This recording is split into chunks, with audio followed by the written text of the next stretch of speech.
Petite séance de boost coaching aujourd'hui, j'ai envie de te partager vraiment ce qui vient de m'arriver. Je finis une séance de sport et pour être honnête, ça fait 3 jours que j'arrivais pas à m'y mettre. Je sais que j'ai le temps, donc j'ai plus d'excuses. Je dois m'y mettre, je devais faire cette séance de sport et ça n'arrivait pas.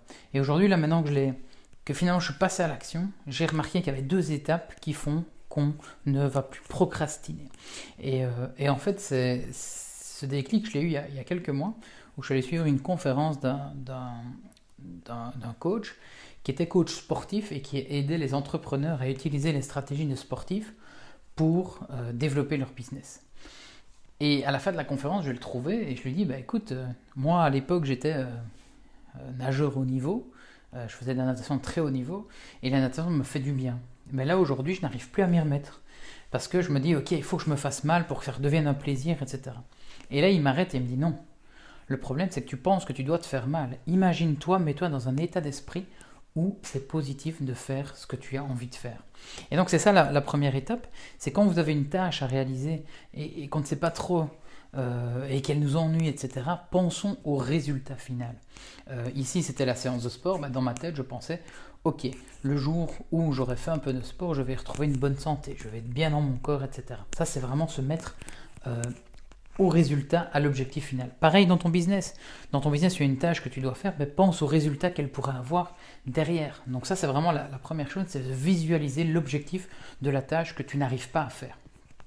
La deuxième chose, c'est qu'effectivement, on voit l'objectif, on se dit, ouais, ok, avant de perdre tous ces kilos, avant de redevenir le nageur que j'étais à l'époque, avant de finir cette grande tâche, il y a beaucoup trop de choses à faire, je ne sais pas quoi faire.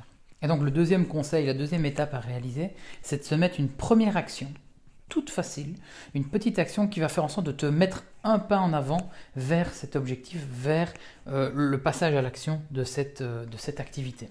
Je vais prendre un exemple. Le sport, le sport, la première chose à faire, c'est de se mettre en tenue de sport. Parce qu'une fois que tu es en tenue de sport, tu as l'air un peu d'un idiot puisque tu es en tenue de sport et ne rien faire, c'est un peu débile. Et donc ça va te mettre dans un état où tu vas déjà mettre un premier pas vers l'action que tu vas devoir faire.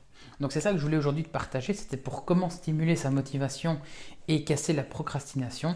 Je répète les 2 étapes. Première étape, c'est imaginer le sentiment, le résultat de cet objectif, c'est vraiment te dire, voilà, en allant nager, je sais qu'après avoir nagé 1 heure, je me sens détendu, je me sens bien, donc je me mets dans cet état d'esprit, ça va m'aider à aller faire l'action. Deuxième chose, c'est faire un premier pas, une première action vers cette action, à savoir préparer son maillot, son sac de piscine par exemple, se mettre en tenue de sport ou préparer une première vidéo. C'est faire une petite étape qui est toute simple, que vous allez rapidement faire et qui va vous stimuler à en faire d'autres pour arriver à l'objectif final.